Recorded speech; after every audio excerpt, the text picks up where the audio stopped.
ये 140 करोड़ भारतीयों की आकांक्षाओं का बजट है। ये हर भारतीय के सपनों को पूरा करने वाला बजट है। हमने कई सेक्टर्स युवाओं के लिए खोल दिए हैं। सामान्य नागरिक विकसित भारत के मिशन को ड्राइव करने वाला है। ये बजट एक फोर्स मल्टीप्लायर है। ये बजट सेविंग्स को बढ़ाएगा, इन्वेस्टमेंट को बढ़ाएगा, कंजम्पशन को बढ़ाएगा और ग्रोथ को भी तेजी से बढ़ाएगा। मैं वित्त मंत्री निर्मला सीतारमण जी और उनकी पूरी टीम को इस जनता जनार्दन का बजट, पीपल्स का बजट, इसके लिए बहुत बहुत बधाई देता हूं।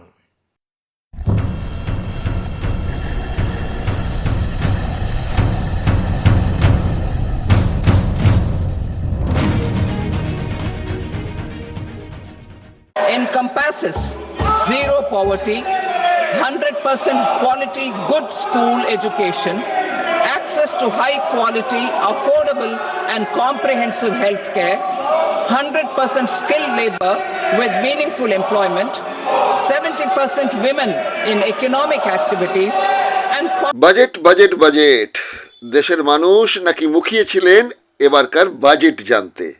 সত্যি কি তাই? এই শহুরে মধ্যবিত্ত ছাড়া প্রান্তিক অঞ্চলের মানুষ তো জানেনই না যে বাজেট কাকে বলে, খায় না, মাথায় দেয়। এবং এই 1 ফেব্রুয়ারি দিল্লিতে বাজেট পেশ হচ্ছে। মধুবনী শাড়ি পরে অর্থমন্ত্রী হাতে লাল খেরোর খাতা নিয়ে, আজকাল আর ব্রিফকেস নেওয়া হয় না, লাল খেরোর খাতা নিয়ে তিনি হাজির হয়ে যান।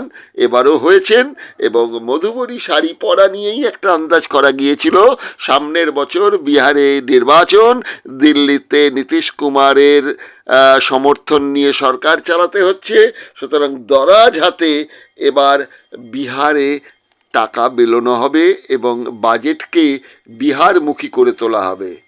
তাই হয়েছে। বাংলা সেই দুয়োরানি থেকে গেছে। ছেড়ে দিন বাংলার কথা। বলি, বিভিন্ন চ্যানেলে বিভিন্ন মানুষ, বিভিন্ন অর্থনীতিবিদরা বলছেন মধ্যবিত্তের জন্য নাকি দরাজ হয়েছেন অর্থমন্ত্রী।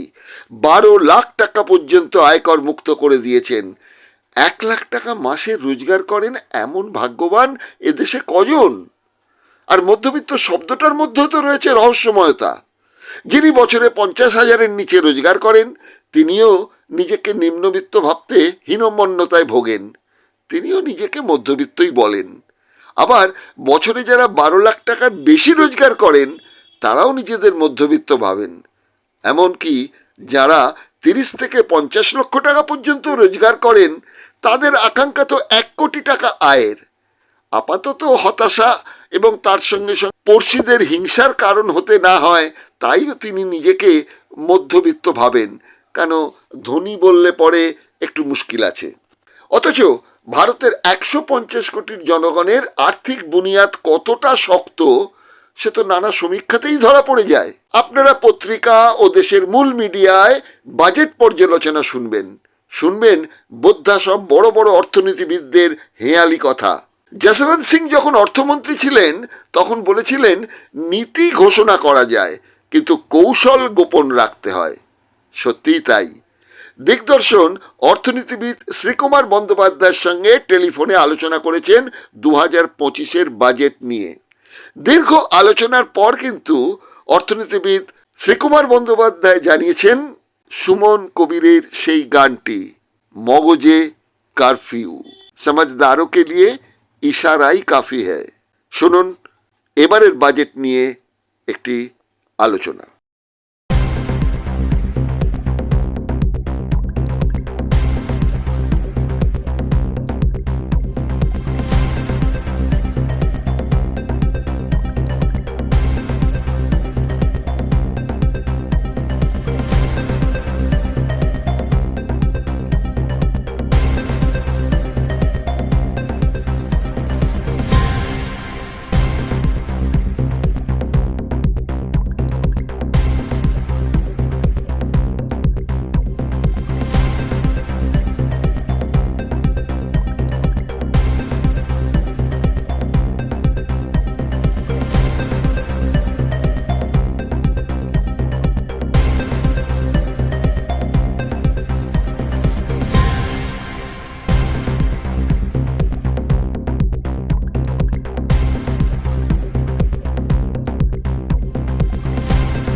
হ্যালো, নমস্কার শ্রীকুমার বাবু।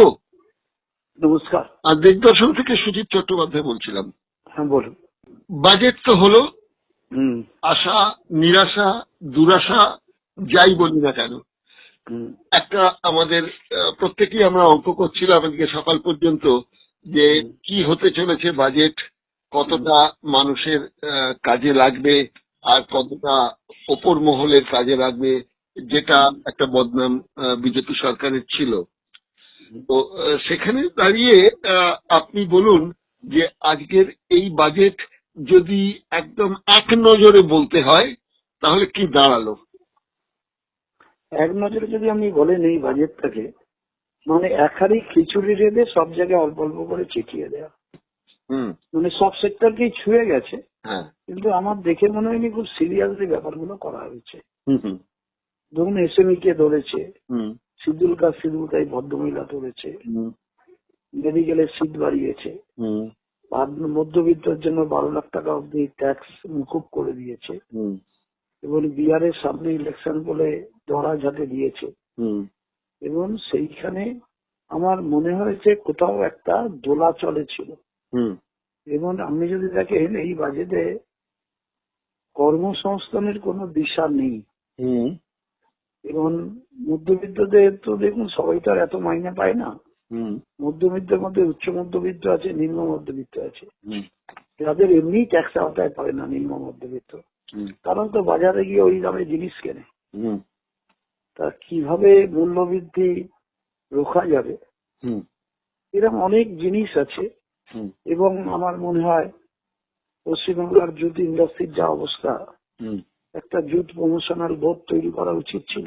হুম অ্যাটলিস্ট আমি বাংলার জন্য বলছি না, এইটা হওয়া উচিত ছিল বলে আমার মনে হয়। বাজেট সবাইকেই অল্প অল্প সন্তুষ্ট করেছে, আর যা লিমিট থাকে এবারের বাজেটে ঠিক আছে। তবে একটা পয়েন্ট, এসএমইর দিকে একটু চোখ দিয়েছে, এটা খুব দরকার ছিল হুম আমার মনে হয়। হুম। আচ্ছা, একটা কথা আপনাকে বলি, যশবন্ত সিং যখন অর্থমন্ত্রী ছিলেন হুম, তিনি একটা দামি কথা বলেছিলেন। তিনি বলেছিলেন নীতি ঘোষণা করা যায় কিন্তু কৌশলটা গোপন রাখতে হয়। হ্যাঁ, তো এই বিষয়টি কি এবারের বাজেটেও আমরা তারই প্রতিধ্বনিও পেলাম বলতে পারি? এই প্রথম কথা, বাজেটের ফাইন প্রিন্ট আমরা এখনো দেখিনি। আমি অনেকগুলো চ্যানেলে যাচ্ছি, হুম হুম। যা টিভিতে শুনছি সেই বেসিসেই কিন্তু বলছি। হ্যাঁ, না বিরোধী দলের নেতা আমাদের রাহুল গান্ধী বলেছেন যে বুলেটের ফটো ব্যান্ডেড দিয়ে শুশ্রূষা করা হচ্ছে। না দেখুন, যারা রাজনৈতিক দল থেকে তো আসবেই, বিরোধীদের থেকে। হুম মোদী যেমন বলেছেন ঐতিহাসিক বাজেট। হুম কেন ইতিহাস হলো, কেন ঐতিহাসিক? স্বপ্ন পূরণের বাজেট। হুম তো স্বপ্ন যদি পূরণই হয়ে যায়, পরের পর থেকে কি ভারতীয়রা স্বপ্ন দেখবে না? হুম তবে এইগুলো তো রাজনৈতিক লোকেদের কথাবার্তা, এবং বলবেন তারা, বলাই উচিত। আমার মনে হয় যে এই বাজেটকে আমার একটু কনফিউজ মনে হয়েছে। নতুন লগ্নির ব্যাপারে কিন্তু কোনো উচ্চবাচ্চা নেই। হুম। আচ্ছা, এই মিডিয়াতে আমি যা দেখতে পাচ্ছি ঘুরিয়ে ঘুরিয়ে, হিন্দি বলুন, ইংরেজি বলুন, বাংলা বলুন, সব মিডিয়া উচ্ছ্বসিত মধ্যবিত্তদের জন্য নাকি বিরাট কিছু করে দেওয়া হয়েছে। এখন এই মধ্যবিত্ত শব্দটা তো একটা রহস্যজনক শব্দ।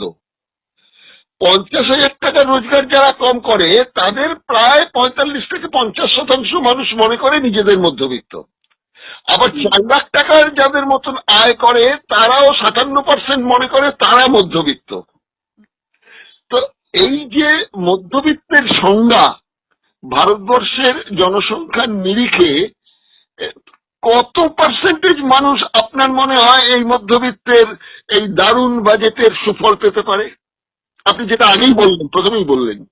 হুম। আমার মনে হচ্ছে মধ্যবিত্ত কথাটার মধ্যে না একটা, এখনকার দিনে দেখবেন অনেক বড় লোকও বলে আমরা মধ্যবিত্ত মানুষ, হ্যাঁ কোথায় পাবো। হ্যাঁ এর মধ্যে একটা লাক্সারি রোমান্টিসিজম থাকে। হ্যাঁ হ্যাঁ কিন্তু আজকে যদি দেখেন যে 12 লাখ টাকা মাইনে পাচ্ছে বা 12 লাখ টাকা রোজগার, হুম ভারতবর্ষে কতজন মানুষ বলুন তো মাসে 1 লাখ টাকা করে রোজগার করে? এবং এটা তো খুব স্বাভাবিক। মানে দেখুন, ভাবের ঘরে চুরি করে লাভ নেই। হুম হুম 2 নম্বর হচ্ছে, আপনি যদি দেখেন যে এই যে 75,000 টাকা, মানে যারা স্যালারি 12,75,000 ছাড় পেয়ে গেল, এইখানে তো আপনাকে বলতেই হবে যারা মাসে 1 লাখ রোজগার করেন তাদের আপনি ভারতবর্ষের মাথাপিছু আয়ের নিরিখে কিন্তু এলিট ক্লাস বলতেই পারে, বলা যেতেই পারে। এইবার সেই জায়গায় তারা অনেকটা বেনিফিটেড হয়েছে। আজকে আপনি বলুন, যা মাসে 20,000 টাকা মাইনে পায়, এরকম প্রচুর মানুষ শহরাঞ্চলে চাকরি করতে আসে, সব রাজ্যেই। তাই তো, 10 থেকে 20,000, এবং 20,000 হলে বছরে 2,40,000, তার ওয়াইফও যদি 10-12,000 করে 30,000, 40,000। তাহলে আমরা যেটা বলছি না, মধ্যবিত্তদের সুরা দিয়েছে, এই মধ্যবিত্ত কথাকে পিক অ্যান্ড চুজ করে ব্যবহার করা হচ্ছে। এবার মধ্যবিত্ত কারার, তার তো কোনো স্যালুটারি ডেফিনেশন নেই। এতে কিছু মানুষের তো সুবিধে হবে, তাতে ভারতবর্ষের স্বপ্ন পূরণ হবে কিনা আমি জানি না, হওয়ার কথাও নয়। তাই আমার মনে হয় একটা বেনিফিট পেয়েছেন। আমরাও যারা একটু বেশি রোজগার করি, আমরা বলবো ভালো হয়েছে, আমি তো বেনিফিট পেলাম ভাই। কিন্তু ওভারঅল যদি দেখেন, এটাকে যা হয় মিডিয়ায় দাবিয়ে দেওয়া হয়, সবার এদিক মধ্যবিত্তদের সুরা। এবং কোন মধ্যবিত্তকে আমরা টার্গেট করছি? প্রান্তিক মানুষের জন্য কি আছে বলুন? তাই তো, অসংগঠিত শ্রমিকদের জন্য কি আছে? তাই তো। হ্যাঁ, কিছু কর্মচারীদের ক্ষেত্রে বলেছে আমরা স্ট্যাটিস্টিক্স করছি, সেটা অসংগঠিত নয়। যেমন ধরুন না, ইউটিউবার, কেউ ছবি তুলছেন, কেউ অন্য সময় অন্য কাজ করছে, কিন্তু ভ্যান চালক, রিক্সা চালক, বাড়িতে কাজ করে, এরকম মানুষের সংখ্যা তো প্রচুর। আচ্ছা, আপনি তো একজন অর্থনীতিবিদ, আপনার কাছে এই ব্যাপারটা একটু জানতে চাইবো। এটা আমার কাছে খুব একটা ধোঁয়াশা লাগে। এই যে একটা আয় ব্যয়ের হিসেবটা যে বাজেটে তুলে ধরা হয়, এই আয় ব্যয়ের হিসেবে কিন্তু আয়ের খাতাতে কত টাকা ধার নেওয়া হলো সেটাকে আয়ের মধ্যে রাখছি, আবার ব্যয়ের মধ্যে ওই যে ধার করা যেটাকে আয়ে ঢোকাচ্ছি, সেটার সুদ মেটাতে যে খরচা করছি সেটাকে ব্যয়ের মধ্যে রাখছি। তাহলে দেখুন, বলুন, সরি, তাহলে ওই যে ধার করাটাকে আয়, আবার ওই ধারের সুদ মেটাতে ব্যয়, তাহলে এই আয় ব্যয়ের হিসেবটা কতটা স্বচ্ছ ভারতে স্বচ্ছ রইল? আমি আপনাকে একটা স্ট্যাটিস্টিক্স দিই, মানে আমি বাজেট শুনেই লিখে নিয়েছিলাম। আমি একটু পৃষ্ঠাটা খোলা আছে আমার সামনে, আমি দেখতে চাইছি। 1 সেকেন্ড আমার সময় দেবেন। না না, নিশ্চয়ই। ওনারা বলছেন 24-25 সালে রিভাইজ এস্টিমেট 31,47,000 কোটি টাকা হচ্ছে রোজগার, খরচ হচ্ছে 47,16,000 কোটি টাকা, ডেফিসিট হচ্ছে 16,69,000 কোটি টাকা 24-25-এর রিভাইজ এস্টিমেট। তাতে ফিসকাল ডেফিসিট হচ্ছে 4.8%, সেটা কিন্তু 16,69,000 কোটি টাকা। এবং বলছে তাতে আমরা 11,50,000 কোটি টাকা ঋণ করবো ওই 16,69,000-কে মেটানোর জন্য। আর বাকি টাকাটা যে ন্যাশনাল সেভিংস স্কিম, মধ্যবিত্তরা টাকা রাখে, NSS, হ্যাঁ, সেইগুলো থেকে তো সেটাও তো ঋণ সরকারের, সেই টাকাকে মেটাবে। অর্থাৎ আপনি যদি দেখেন, এর মধ্যে কিন্তু আমি পাইনি যে কত টাকা ইন্টারেস্ট দিতে যাচ্ছে। যেমন আমাদের খরচের একটা বড় অংশ হচ্ছে ইন্টারেস্ট এবং পেনশন। একদমই তাই। এবং এই জায়গায় দাঁড়িয়ে আছে।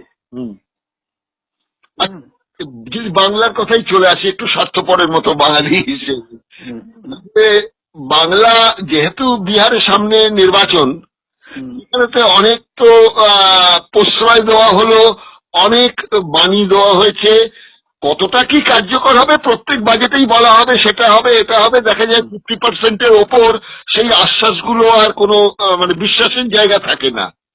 তা বাংলার ক্ষেত্রে বলি আমি, যে বাংলা কি তাহলে দৌড়ানি থেকে গেল? না, দেখুন, বাংলা তো দুয়ারানি থেকেই গেছে।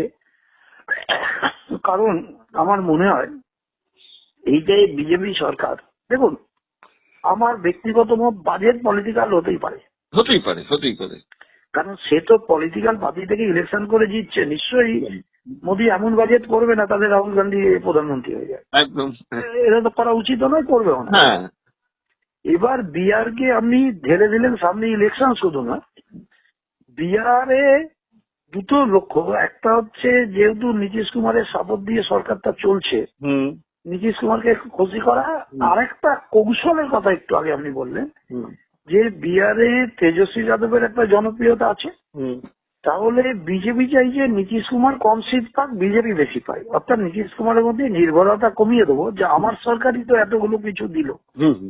এইটা হচ্ছে একটা সাইড। আর পশ্চিমবাংলা দেখুন, এখন অব্দি তো পশ্চিমবাংলার নাম কোথাও শুনিনি, এবং নাম নিয়ে দেখুন, এবং যে এই যে পদগুলো হবে, অনেকগুলো হবে, বিমানবন্দর হবে।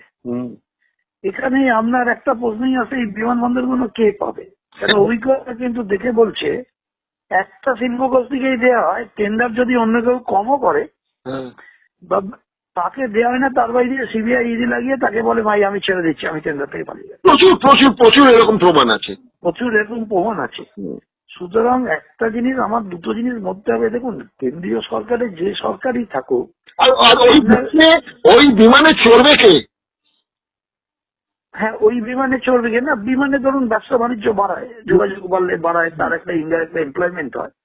আমি যদি অতটাও একদম র্যাডিক্যাল হয়ে কথা নাও বলি, ঠিক আছে বিমানবন্দর হলো, যোগাযোগ হলো, পরিবহন হলো, আমি এখান থেকে যাবো, ও আসবে, ব্যবসাটা ইজ হবে, এবং অনেক ইনডাইরেক্ট কর্মসংস্থানও তো হয়। হয়তো আপনি বলতে পারেন ভাই বড় বড় লোকের গাড়িতে গরিব লোক চাপা পড়বে, সুকান্তর কবিতা থেকে আছে, কিন্তু গাড়ি ইন্ডাস্ট্রি তো হবে। আমি অন্য থিঙ্কিং এ বলছি, যে আপনি যখন করছেন এই যে ইনফ্রাস্ট্রাকচারের ইনভেস্টমেন্টের বেনিফিশিয়াল কিন্তু একটা বা দুখানা শিল্পগোষ্ঠী, সেটা তো আমাদের ইকোনমিকের পক্ষে ভালো না। আর আপনি যত রিজিওনাল ইমব্যালেন্সেস করবেন, তাহলে তো আপনার ক্ষেত্রে বৈষম্য বাড়বে। এবং অক্সফামের যে ভারতবর্ষে বৈষম্যতে প্রচুর বেশি। আরেকটা জিনিস আমার মনে হয়, যে আমরা খুব বেশি বলছি যে 5 ট্রিলিয়ন ইকোনমি হবে, খুব ভালো কথা, হোক না, হলে কি ভারতবর্ষের লোকে ভালো হবে? আমার এটা আরো বেশি গুরুতর প্রশ্ন। হবে না তো প্রশ্নই নেই, কেন কন্টিনিউয়াস 8% জিডিপি হচ্ছে না, 6%, 6.2, 6.3। না না, আমাদের তো একটা আগামী 2047 মানে স্বাধীনতার 100 বছরে, সেটার জন্য তো আমাদের কাছে একটা গাজর ঝোলানো আছে। হ্যাঁ, এবার যখন ওই গাজরটা যদি হয়, আপনি ধরে নিলেন গাজরটা হলো, আমি খুব মূল প্রশ্নে যাচ্ছি, তাহলে 5 ট্রিলিয়ন ইকোনমি হলো, তার কারণ আপনার ইকোনমিটা বাড়ছে, বিকজ আপনার জনসংখ্যা বাড়ছে। প্রতিটা জনসংখ্যাই যদি বছরে 1000-10,000 টাকা খরচ করে, আপনার ইকোনমি বাড়বে, কিন্তু এটা আপনার কারোর কি চিত্ত নেই। ঠিক আছে, এটা হচ্ছে নাম্বার 1। নাম্বার 2, ধরুন আপনার ইকোনমিটা বাড়লো, তার মানে আমাদের মাথা পিছু আয় বাড়ছে কি? বাড়ছে না। আমরা অনেক 140তম দেশে, এবং আমাদের চেয়ে ইউরোপিয়ান কান্ট্রি অনেক ইকোনমিটা ছোট, তাদের মাথা পিছু আয় কিন্তু অনেক বেশি। তেল, এবার মাথা পিছু আয় আপনি একটা অ্যাভারেজ করলেন, এবার যদি এই অ্যাভারেজের ভেতর ঢুকে দেখেন কার আয়টা বাড়লো, 10% লোকের হার বাড়লো, 40-50% আয় অনেক কমে গেল। অ্যাভারেজটা হয়তো যদি ভদ্রলোকের মতনও দেখতে লাগে, তাহলে ওই ট্রিলিয়ন ইকোনমি জিডিপি বলে লাভ নেই, কিন্তু অন্য ইন্ডিকেটর গুলো দেখার কথা। কিন্তু আমাদের ঘুরিয়ে দেয় শুধুমাত্র জিডিপি। জিডিপি একটা ইন্ডিকেটর হতেই পারে, কিন্তু this is not a conclusive indicator যার থেকে ইকোনমিকে পুরো বোঝা যায়। সেই জন্য আপনার যদি মাথা পিছু আয় আমাদের কত, আমরা অনেক পিছিয়ে আছি। দুর্নীতিতে আমরা কত, আর যখনই বৈষম্য আছে মানে দুর্নীতি আছে। সুতরাং এইগুলোকে অ্যাড্রেস করার কোনো জায়গা নেই, শুধু চমকদারি বাজেট। আর একটা কথা আমি জানি না ভারতবর্ষে তোলা হয় না কেন, হয়তো সব রাজনৈতিক দলের স্বার্থ আছে, অ্যাকশন টেকেন রিপোর্ট দেওয়া হয় না কেন, যেটা আমরা কর্পোরেটে করি না, ATR। একদম। এবার ধরুন একটা সরকার এই 5 বছরে 3 বছর এসছে, তাকে বলতে হবে আমি এইবারে এই বলছি হবে, খুব ভালো কথা, 2 বছরে কি বলেছিলাম, কতটা করতে পেরেছিলাম, কেন করতে পারিনি। এতে কিন্তু রেসপন্সিবিলিটি আছে। আমরা তো ভুলে গেছি আরবারে কি কি প্রতিশ্রুতি দিয়েছিল, তার আগে কি দিয়েছিল। একদমই তাই। সুতরাং ইন আইসোলেশনে বাজেট দেখলে আপনার মনে হবে এত টাকা রোজগার করেছে, তাকে তো খরচ করতেই হবে। এই যে বললাম খিচুড়ি ছড়িয়ে দিয়েছে, কে খেলো না খেলো, ভাই আমি তো খরচ করে দিয়েছি। আমার বক্তব্য হচ্ছে একটা অ্যাকশন টেকেন রিপোর্ট দিয়েছে কি এই সরকারের, কি সেই বুকের পাতা আছে, যেটা অনেকে বলে শ্বেতপত্র প্রকাশ করুন। তার চেয়ে বড় কথা বাজেটের দিনই আপনি দিন না, যেদিন ইকোনমিক সার্ভে হয়। এই নতুন সরকারের এই বছর থেকে আমরা শুরু করেছি, আমরা এই বলেছিলাম 70% আমরা অ্যাচিভ করতে পেরেছি, 30% পারিনি, এটাও এই বাজেটে রেখে দিলাম। এবার বাজেটে গিয়ে আপনাকে টাকা স্যাংশন করলো, খরচ হলো না, সেইটা কিন্তু আপনার থেকে উড়িয়ে দিল, আর ওখানে খরচ হবে না, এবার অন্য জায়গায় চলে গেল। এটা তো পলিসি ম্যাটার। বাজেট কিন্তু is not a piece of paper যেখানে আপনি আয় ব্যয়ের খরচ দেখছেন। বাজেটে যদি ফিলোসফি থাকে আপনাকে তো রেসপন্সিবিলিটি নিতে হবে, হুম হুম অ্যাকশন টেকেন রিপোর্ট তো দিতে হবে মানুষকে। হুম হুম আরেকটা দেখুন, আমরা ডেমোক্রেটিক্যাল যে অ্যাডভান্টেজ যে দিলাম বয়সের জন্য, যাতে সারা বিশ্বের স্কিল লেভেলের অভাব আছে, সেখানে ভারত সবাই ভেবেছিল সেটাকে পূরণ করবে, কিন্তু করতে পারলো না। হুম ডেমোক্রেটিক্যালি অ্যাডভান্টেজ দিলাম, অ্যাডভান্টেজ নিতে না পারাতে আমরাও তো বয়সকালে আমাদেরও তো লোকের বয়স বাড়ছে, একদম তাই। আর ইয়ং জেনারেশন কমে যাচ্ছে, যেটা চীনের হয়েছে, হুম তা আমরাও তো পিছিয়ে যাচ্ছি। এইগুলো কিন্তু কোনো অ্যাডজাস্ট করা হচ্ছে না। হুম আর একটা বাংলাদেশের সীমান্তের জন্য এই নিশ্চয়ই মিলিটারি বাজেট বেড়েছে, ডিফেন্স বাজেট বেড়েছে, এই জায়গাটা কি হলো কোনো উচ্চবাচ্চা নেই। এমন বাজেটটা দেখবেন একটা দ্বিধাগ্রস্ত ভাবে চলেছে। হুম কিছু টুকটাক তো হয়েছে, ভালো কাজ করেছে, ভালো বলেছে, যেমন জীবনদায়ী ওষুধের ক্ষেত্রে হুম যেটা বলছে শুল্ক ছাড়, সেটা কিন্তু কাস্টমস ডিউটি ছাড় দিচ্ছে, হুম অর্থাৎ বিদেশ থেকে যেসব জিনিস আছে তাদের ছাড় দিচ্ছে, ভালো। হুম কিন্তু পণ্য হচ্ছে, তাহলে আমরা মেড ইন ইন্ডিয়া যেটা বলছি, মেক ইন ইন্ডিয়া, হুম তাহলে আমাদের তো সব জিনিস ওখান থেকে আনতে হচ্ছে। হুম এসএমইসি এর জন্য খুব সিরিয়াসলি ভাবা দরকার, যেটা পশ্চিমবাংলা আর যাই হোক, হুম কেন্দ্রীয় সরকারের লাস্ট 4 বছরে কিন্তু এসএমই তে পশ্চিমবাংলা প্রথম হয়েছে বলে বেঁচে গেছে। হুম বড় শিল্প নেই, কিন্তু এসএমইস আছে। হুম আর সার্ভিস সেক্টরের উপর কোনো জোর দিতে দেখিনি, কোনো ইন্ডাস্ট্রিয়াল সেক্টরে তো গোট কিছু হয় না, হয় মাইনাস হয় 1% 2% হয়। হুম এগ্রিকালচার অ্যান্ড সার্ভিস সেক্টরটা কিন্তু বাঁচিয়ে রাখে, এত এত আমাদের জনসংখ্যা, এটা তো আমাদের একটা সম্পদ হিসেবেই হয়। একদমই তাই। তা সেই জন্য আমার বাজেটে মনে হয়েছে, দেখুন বাজেটটা বরাবরই সব সরকারই দেখি না কিরম একটা, মানে আমি এত টাকা পেয়েছি কর, এগুলো তো আবার খরচ করতে হবে, তার মধ্যে যতটা পারলাম রাজনীতি করে বিভিন্ন রাজ্যে ছড়িয়ে দিলাম, হুম হুম দিয়ে একটা গেলাম। পলিসি ভিউ আমি খুব বেশি মনে হয়েছে কনফিউজ, আমি কোনো দিশা পাইনি। সাধারণ মানুষ ধরুন এই অর্থনীতির যে ভেতরের কথাগুলো যেটা জসবন্ত সিং বলেছেন যে ঘোষণা করতে পারি কিন্তু কৌশলগুলো বলতে পারা যায় না, তো এইখানে দাঁড়িয়ে সাধারণ মানুষের যেটা হচ্ছে কি কি দাম বাড়লো কি কি দাম কমলো, সহজ সরল একটা কথা তারা বোঝে।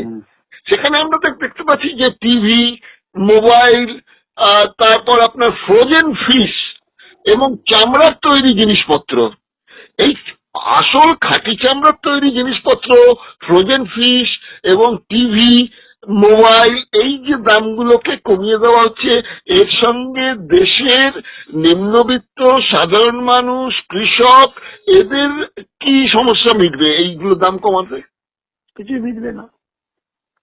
আপনি ওরা কি ট্যাক্স স্ট্রাকচারে করছে, আর এখন তো বাজেটে দাম বাড়ে না, পেট্রোলের দাম এমনি বেড়ে যায়, ডিজেলের দাম বেড়ে যায়, এবং জিএসটি যে কাউন্সিল আছে বারবার ট্যাক্স রেট চেঞ্জ করে অনেক দ্রব্য বাড়িয়ে দেয়, কমিয়ে দেয়। বাজেটে এর প্রতিফলনটা এখন এর গুরুত্ব অনেক কমে গেছে, আপনি দেখতে পাবেন না। এবং নতুন আয়কর বিল আসবে নেক্সট উইকে, দেখা যাক কি আছে, আমরা জানি না। হ্যাঁ, মানে আর কিছু প্রবীণ নাগরিকের জন্য ওই ইন্টারেস্টের উপর টিডিএস 50,000 টাকা থেকে 1 লাখ টাকা করে দিয়েছে, এবং সেগুলো তো আপনি যেটা একটু আগে বলছিলেন যে ও তো অর্গানাইজ সেক্টরের একটা ফল পাবে, কিন্তু আনঅর্গানাইজ সেক্টরের মধ্যেও যে প্রবীণরা পড়ে আছেন, যে প্রবীণরা একটু চিকিৎসার জন্য বাইরে যান, তাদের জন্য আগে রেলওয়েতে কিছু ছাড় ছিল, রেলওয়ে বাজেটটা তো আলাদা ছিল, সেটাকে তো এর মধ্যে ঢুকিয়ে নেওয়া হলো। আপনি কি মনে করেন এই রেলওয়ে বাজেটটাকে এর মধ্যে ঢুকিয়ে নেওয়ার ফলে কি সত্যি মানে লাভবান হয়েছি আমরা? না, আমরা কিছুই লাভবান হয়নি। আপনি দেখবেন এই পুরো বাজেটের মধ্যে রেল সম্বন্ধে কিছুই বলা নেই। আমি তো বলছি কোন রেল নিয়ে কথা নেই, ভেতরে ঢুকে গেল, কোন রেল নিয়ে কথা নেই। রেল নিয়ে কোনো কথা নেই। এখন হচ্ছে সব জায়গায় তথ্য চাপার একটা অধিকার হয়ে যাচ্ছে সরকারি লেভেলে, এবং আপনি যেটা বলছেন না আনঅর্গানাইজ সেক্টর, যেখানে বেশিরভাগ মানুষ আমাদের বাস করছে, তাদের জন্য কিভাবে তাদের স্ট্যান্ডার্ড অফ লিভিংটা বাড়িয়ে মূল কনজিউমারাইজেশন আমরা যেটা বলি, সে মোবাইল কিনুন আর যাই কিনুন, সেইখানে আনলে ইকোনমিটা বাড়বে। সেই জায়গায় মানুষের পারচেজিং পাওয়ার বাড়ানোর জন্য কিষাণ ক্রেডিটে লোনটা বাড়িয়ে দিচ্ছেন, কিন্তু আমরা তো একটা ইনসেন্টিভ দেওয়ার কথা ভাবতে হবে। আচ্ছা, পারচেসিং ক্যাপাসিটিটা না বেড়ে গেল, মানুষের ক্রয় ক্ষমতাটা বেড়ে গেল, এই ক্রয় ক্ষমতাটা বেড়ে যাবার পর টাকার একটা লেনদেন একটা হলো, কিন্তু এই লেনদেনটা যখন জিনিসপত্রের দাম কারোর কন্ট্রোলে নেই, যে যা খুশির মতোই দাম বাড়াতে পারে, ওই লেনদেনের পরে তাহলে সঞ্চয়ের ভাড়া তো নিম্ন মধ্যবিত্তের তো সঞ্চয়ের ভাড়া শূন্য হয়ে থাকবে, লেনদেন হবে কিন্তু সঞ্চয়ের ভাড়া তো শূন্য হয়ে থাকবে। না, তাহলে দুটো জিনিস আছে, সঞ্চয়ের ভাড়ার শূন্য হবে যদি সব খরচ করে যায়। এইটাই তো সবাই আধুনিক ইকোনমি যদি আপনি বিশ্বাস করেন, মার্কেট ইকোনমি আর কন্ট্রোল ইকোনমি। মার্কেট ইকোনমি বলছে আমি সব খরচ করে দিই, কিন্তু তার সঙ্গে সঙ্গে মার্কেট ইকোনমি বলছে সরকারকে কিন্তু ওয়েলফেয়ার স্কিম করে তার সঞ্চয় নেই বলে যে চিকিৎসা পাবে না, ওষুধ খেতে পারবে না, এসব হবে না। তাদের তুমি পেনশন দাও, বেনিফিট দাও, করো, তারা সব খরচ করে। তাহলে ব্যাপারটা বোঝা যায়। মধ্যবিত্ত সঞ্চয় করে কেন? যদি অসুখ বিসুখ হয় আমি বিপদের জন্য, correct? এইটা রাষ্ট্রের কাজ হওয়া উচিত, জনকল্যাণমূলক রাষ্ট্রের কাজ হচ্ছে এটা। এবার ভাই তোমার হাতে যা এসে যে তুমি ভালোভাবে থাকো না খরচ করে।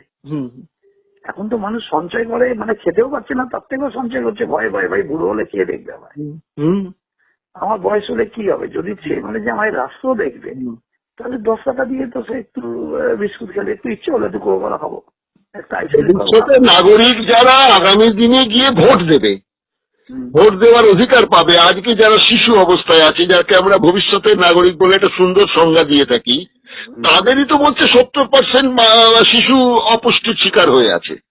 তো আর শারীরিক অপুষ্টি, তার সঙ্গে সঙ্গে তো শারীরিক অপুষ্টি মানে তার মানসিক অপুষ্টি। একদম। তাহলে কি রাষ্ট্র চায় যে মানসিক অপুষ্টিটাও হয়ে থাকুক, যাতে আমাদের শাসন ক্ষমতাটা একটু নির্বিঘ্নে চালানো যায়? অত ভেবে করে না, ওদের লক্ষ্য থাকে যারা আমাদের ফান্ডিং করে বড় বড় লোকেদের টাকা দিয়ে কিছুটা অংশ সুবিধা দিয়ে আমিও কিছু সুবিধা পাই, মানে নিজের স্বার্থের জন্যই সবকিছু হয়। আপনি দেখুন না আমাদের গর্ভাবস্থায় কত মা মারা যায়। হ্যাঁ, গর্ভাবস্থা থেকে ছেলেরা বাচ্চা জন্মগ্রহণ করার পর 3 থেকে কত মানেই হলো সন্তানের অপুষ্টি। হ্যাঁ, অপুষ্টির জন্যই তো হচ্ছে। এই যে জায়গাগুলো আছে না, এইগুলো যেটা আপনি বলছেন না, যেটা জনকল্যাণমূলক রাষ্ট্রের, এই টিটবিট ওই এখানে একটু একটা বাড়ি খসে গেছে, বাড়ির কাজ করে দেয়, একটু রং করে দেয়, এইভাবে চলছে। একটা স্ট্যান্ডার্ডাইজ পলিসি করে পলিসির জন্য যাওয়া ঠিক, এবং সেটা হয় না কেন, হবে না। আমাদের পলিটিক্যাল সিস্টেমটাও সেই জায়গায় নেই। ঠিক, আমাদের পলিটিক্যাল সিস্টেমে আছে, দেখুন যিনি ভোট করতে চাইছেন তিনি ভাবছেন আমি করে দেবো, 5 বছর পর থেকে ফসল বেরাবে, আমি ভোটে হেরে যাব, রাম হেরে গেল, শ্যাম এসে ফসল খেয়ে বলবে আমি সব করেছি। এইটাই তো হয়। এই জন্য সবাই 1 বছরের বেশি তো কেউ কারোকে জায়গা ছাড়ছে না। তাহলে আজকে সরকার যা বলছে তার সঙ্গে সঙ্গে মিডিয়াও বলছে উচ্ছ্বসিত, মানুষ নাকি মধ্যবিত্ত মানুষ নাকি উচ্ছ্বসিত, দারুণ করে দিয়েছে, দারুণ ব্যাপার হয়ে গেছে, এটা প্রচার চলছে। আরেক জিনিস আমি দেখছি এই মুহূর্তে কংগ্রেসের অধীর চৌধুরী ছাড়া আর অভিষেক বন্দ্যোপাধ্যায় আমাদের এখানে ছাড়া বিরোধীদের পক্ষ থেকে এটার পর্যালোচনা করে যে ভালো মানে ঠিক করবে, যেটা ধরুন এখন আমি রাহুল গান্ধী বা পি চিদম্বরম এই দুজনের মধ্যে কিন্তু আমি কথাটা ধরবো চিদম্বরমের কথাটা, তো চিদম্বরম কিন্তু আমি তার কোনো কথা শুনতে পাচ্ছি না, এখনো পর্যন্ত চুপচাপ। অন্যান্য বার কিন্তু 5-10 মিনিটের মধ্যে। তাহলে বিরোধী নেতৃত্বের যে বিভাজন, তারাও কি দিশাহারা হয়ে বুঝতে পারছেন না কি বলবেন? যারা অর্থনীতিটা বোঝেন তাদের কথাই বলছি আমি। হ্যাঁ, চিদম্বরম তো কংগ্রেসের থেকেই বলা উচিত। এবং অ্যাকচুয়ালি কি জানেন তো, এদের ওই আমি যে বলতে পারি বেশিরভাগ ক্ষেত্রে না, ওরা ওই রকম ভাবেই ভাবতে অভ্যস্ত। আপনি যেমন র্যাডিকাল বলছেন, আমি কিছুটা র্যাডিকাল বলছি, যে ওভারঅল পলিসি ফ্রেমিং এর মধ্যে গন্ডগোল আছে। প্রতিটা সরকার এলেই দেখুন বাজেটে তো তাকে খরচ করতে হবে, সেই টাকাগুলোই আপনি খরচ করছেন, সব জায়গায় একটু একটু করে দিচ্ছেন। কিন্তু আমার মতে দিলে পুরো দাও, মানে যে 5 বছর ধরে আমি এই শ্রেণীটাকে বা এই সেক্টরটাকে ডেভেলপ করে দেবো, তার জন্য আমার 50,000 কোটি লাগবে, আমি প্রথম বছরে 10 এইভাবে ফেস আউট করতে পারি। কিন্তু আপনি 1 বছর খরচ করে দিয়ে দেখলেন না সেরকম কিছু হচ্ছে না, আর ওইখানে মুখই দেখালে, তখন অন্য একটা দিকে ধরে গেলে। এই যে শিফটিং অফ প্রায়োরিটিটা না খুব মারাত্মক হচ্ছে। আর আপনার তৃষ্ণা মিটিয়ে দিলে পরে তো আপনি আর হাত পাতবেন না। হ্যাঁ, আপনি একবারে তৃষ্ণা মিটিয়ে দিলে তাহলে তো আপনি আর তার কাছে আর পরে জল চাইবেন না। একদম। তো শুধু সবাইকেই ওই একটু একটু করে বলে না দাড়ি কামিয়ে রেখে দাও, যাতে করে সবাই আপনার পেছনে ছোটে। এই হচ্ছে বাজেটে, প্রতি বাজেটেই আমি বিরাট কিছু দেখি আমি বুঝতে পারি না আগের বাজেটে যা যা স্যাংশন হলো তার কতটা কাজ হলো। হ্যাঁ, সেটাই তো বলছি, যা কথা দিয়েছিল সেই সুনীল গঙ্গোপাধ্যায়ের মতো তো বলতে হবে, সেই সবার কথাই বলতে হবে যে কেউ কথা রাখেনি। কেউ কত স্বাধীনতার 74 বছর এখন 77 বছর পরেও কেউ কথা রাখে, কেউ কথা রাখে। ওই বস্তুমির কথাও বলতে হয়। হ্যাঁ, তা ওইটাই আমার কথা। আপনাকে রাজনৈতিক নেতাদের কথা ছেড়ে দিন, আমি অর্থনীতিবিদ যারা রয়েছেন, সোকল প্রতিষ্ঠিত অর্থনীতিবিদ যারা রয়েছেন, যারা বিভিন্ন টিভির আলোচনায় গিয়ে আলোচনা করেন, বসেন, কথা বলেন, এবং তার সঙ্গে সঙ্গে সাধারণ মানুষদেরও একাংশ, তাদের কোনো রিয়াকশন নেই।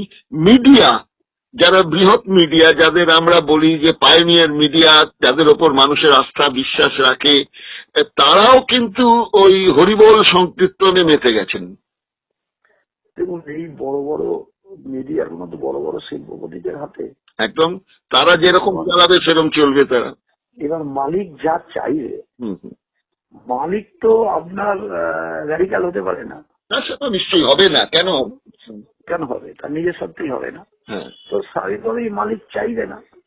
আর এই যে আমাদের যারা ইকোনমিক্স আছেন, বেশিরভাগ কলেজের অধ্যাপক অমুক, তারা হয়তো লেখাপড়ায় খুব ভালো, কিন্তু বাস্তবিক মাটিতে নেমে যেটা দেখা যায় মিশিং হয়। এটা একটা দামি কথা বলেছেন। উচ্চবিত্তদের ঘর থেকে, উচ্চ বর্ণের ঘর থেকে আসবার পর তারা একটা ক্রিমি লেয়ারে বসবাস করেন। ওই লেয়ারের বাইরে ভাবতে পারে না। আমি নাম করছি না, আমিও দরকার নেই, আমরা তো ছিলাম, দেখলাম যা বলছে আমি অবাক হয়ে যাচ্ছি।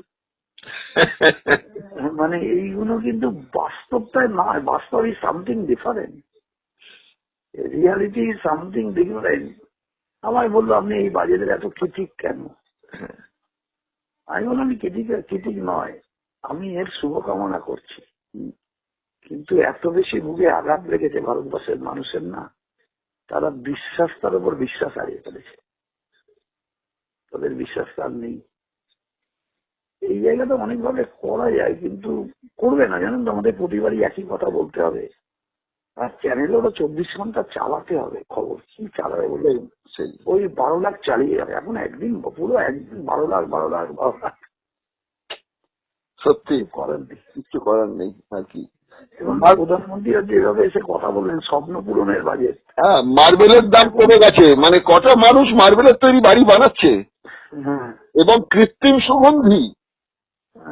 গ্রামের মানুষ, একজন চাষি কে এই কৃত্রিম বৈদ্যুতিক গাড়ি, বরফজাত মাছ, ফ্রোজেন ফিশ।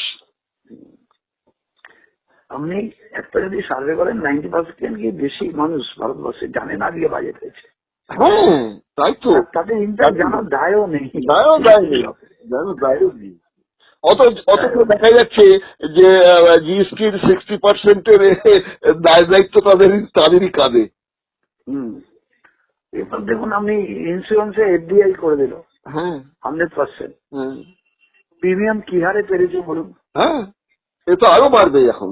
আর সিনিয়র সিটিজেনের যেমন ওরা প্রচুর প্রিমিয়াম লাগাচ্ছে, প্রচুর প্রচুর, মানে এত প্রফিট করবে, মানে অল্প বয়সের তাদের রোগ কম হবে না, প্রচুর।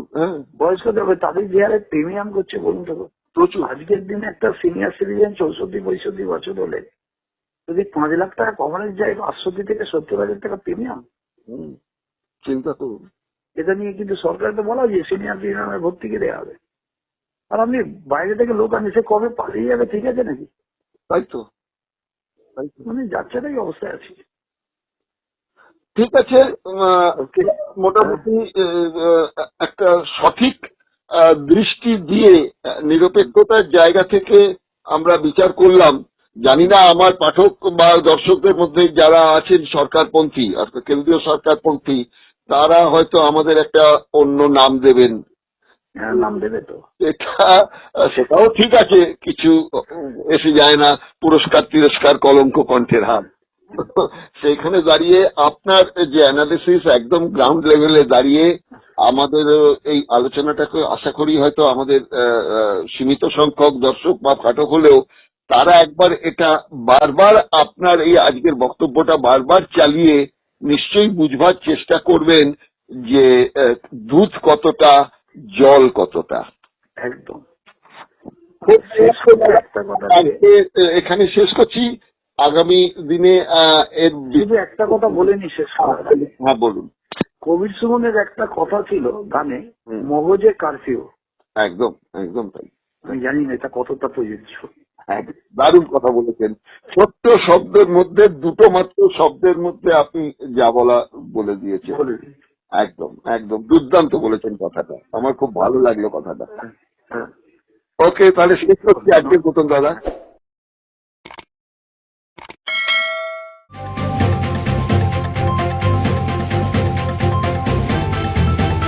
রংহীন সংবাদ আর অজানা তথ্যের জন্য দেখুন দিগদর্শন, 10-এর পাশে, দেশের সাথে।